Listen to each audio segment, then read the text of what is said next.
The year is 444 BC. The walls of Jerusalem have been rubble for over 140 years. The gates are ash.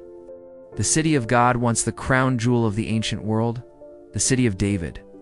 The place where Solomon's temple stood in unimaginable glory, is a ruin, a disgrace, an open wound. And in the Persian capital of Susa, one of the most powerful men in the known world gets the news. He is the cupbearer to King Artaxerxes, a position of extraordinary trust and influence. He has access to the most powerful man on earth. He has comfort. He has security. His name's Nehemiah. And when he hears about Jerusalem, he does something remarkable. He sits down. He weeps. He fasts. He prays for days. Not a quick prayer before bed. Not a casual concern. It's a deep, gut-wrenching grief that refuses to be comforted until something is done. There is a difference between being informed about a problem and being burdened by one. Many people hear about broken things and scroll past. Nehemiah heard about a broken city and wept. Before he ever picked up a stone, he first picked up the burden. The walls of Jerusalem were rebuilt because one man refused to be comfortable with devastation. Ask yourself, what is the Jerusalem in your life that you have been scrolling past? 4 months later, Nehemiah is serving wine to the king, and his face is sad. In the Persian court, this was dangerous. You did not bring your sorrow into the king's presence. To appear sad before a monarch could be interpreted as disrespect, ingratitude, or conspiracy. Artaxerxes notices, "Why does your face look sad?" And Nehemiah tells us, "I was very much afraid." And here's what he does in that split second. In the space between the question and his answer, he prays. Not a long prayer, not a prepared speech. A breath prayer. God, help me now. And then he asks not just for permission to go to Jerusalem, but for letters of safe passage. Like for timber from the king's forest, for full resources. He came to the table with faith and a plan. The king said yes to everything. Nehemiah teaches us the power of the arrow prayer, the split-second cry to God in the middle of a critical moment. You won't always have time for a long prayer. Sometimes all you get is a breath between the question and the answer. But God hears a whisper as clearly as he hears a shout. Pray before you speak. Pray before you decide. Even especially when you only have a second to do it. Nehemiah arrives in Jerusalem. He tells no one his plans, not the officials, not the priests, not the nobles. For 3 nights in secret, he rides around the broken walls on a donkey under the cover of darkness, examining the damage with his own eyes. This is brilliant leadership. He doesn't make promises he can't keep. He doesn't announce a vision he hasn't verified. Doesn't call a town hall meeting before he understands the problem. He surveys, he studies, he calculates, then he speaks. And when he finally gathers the people, he doesn't just show them the problem, he shows them the solution. He says, "Come, let us rebuild the wall of Jerusalem, and we will no longer be in disgrace." And he tells them how God's hand had been upon him, and how the king had already said yes. Great leaders don't just cast vision, they do their homework first. Before you speak, survey. Before you inspire, investigate. Before you lead others into a project, make sure you understand the cost, the scope, and the plan. Vision without information is just wishful thinking, but vision backed by preparation that moves people. The moment Nehemiah starts building, 3 men appear like clockwork: Sanballat the Horonite, Tobiah the Ammonite, Geshem the Arab. These were not ordinary critics. Sanballat was the governor of Samaria, a political rival with power. Tobiah had family connections inside Jerusalem. He had people on the inside. Geshem controlled the Arab territories to the south. Together they surrounded Nehemiah on 3 sides. And their first weapon? Laughter. They laughed. They publicly humiliated. They questioned the legitimacy of the project.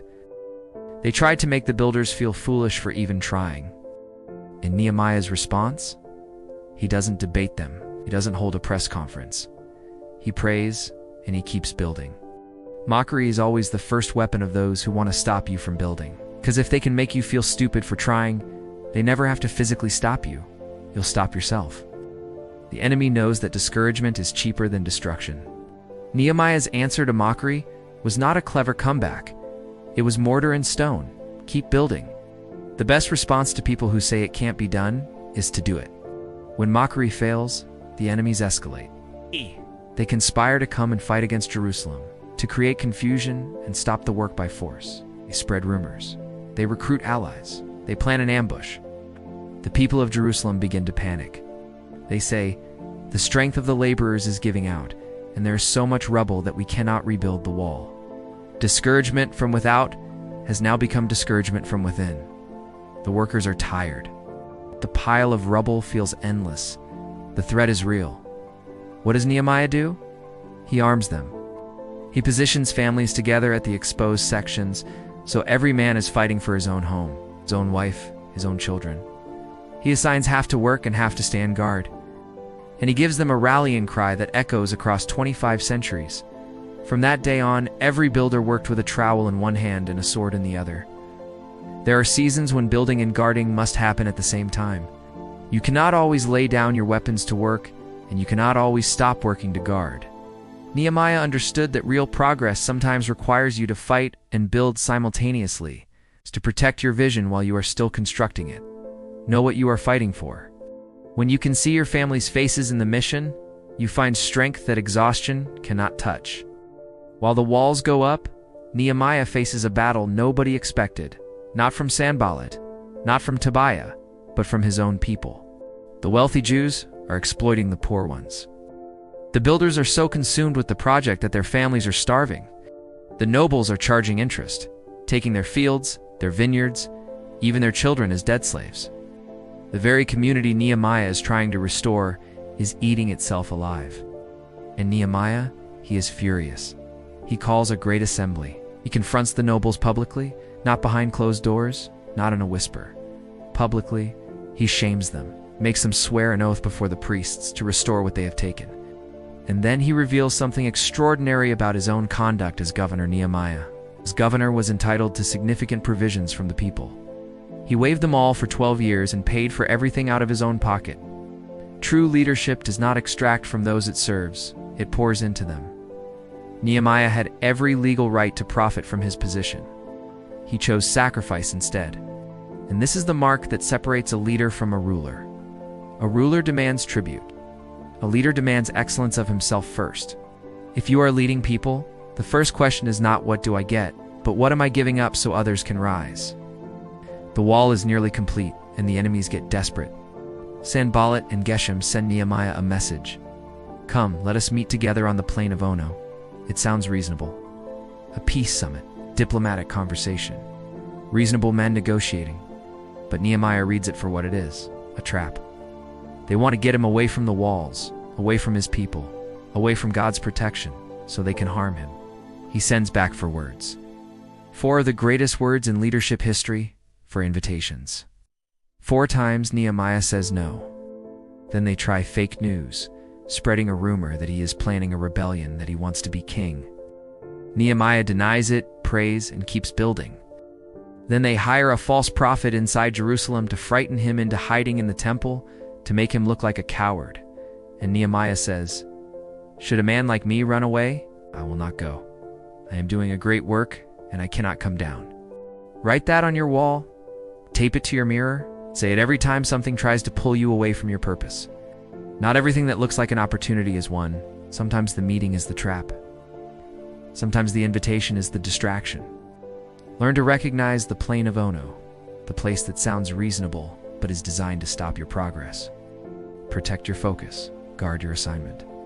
Some things deserve a 4-word answer. I cannot come down. No.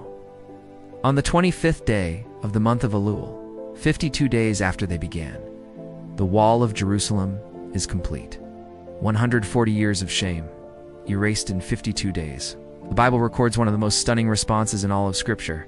Sanballat was silent. Tobiah was silent. Geshem was silent.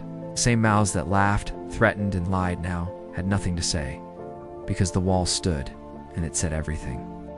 Not only that, Nehemiah didn't stop at the wall. He gathered the people for a great public reading of the law. Ezra read the scripture for hours, and the people wept. Then Nehemiah told them something extraordinary. When God completes what he started through you, the silence of your enemies is louder than any celebration. You don't need to announce your victory. The wall announces it for you. Now notice what Nehemiah does when the wall is done. He turns the people back to God, not to himself. not to his legacy.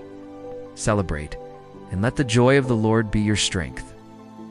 Every completed assignment should drive us back to worship, not pride. Maybe you are standing in the rubble of something right now: a broken marriage, a failed business, a ministry that fell apart, a dream that seems like a pile of ash. You have been told by others or by your own fear that there is no point in rebuilding. Nehemiah would look you in the eye and say, "Weep if you must. Then get up, make a plan, pray before you speak. Work with your hands, guard your heart.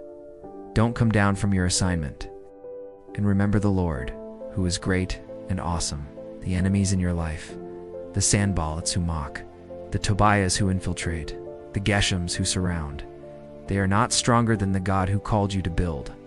And when the wall is done, when the thing God told you to build is standing, the silence of every person who said you could and will be the sweetest sound you've ever heard. That is still true today. The God of heaven will give you success." Pick up your trowel. If Nehemiah's story stirred something in you today, share it with someone who is standing in their rubble and needs to hear that rebuilding is still possible. Drop a comment below and tell me, what wall is God calling you to build right now? Or who is your Sanballat, the voice that keeps telling you it's impossible? Let's talk about it. Subscribe for more deep dives into the untold power of biblical stories. And until next time, remember, I am doing a great work, and I cannot come down. God bless you.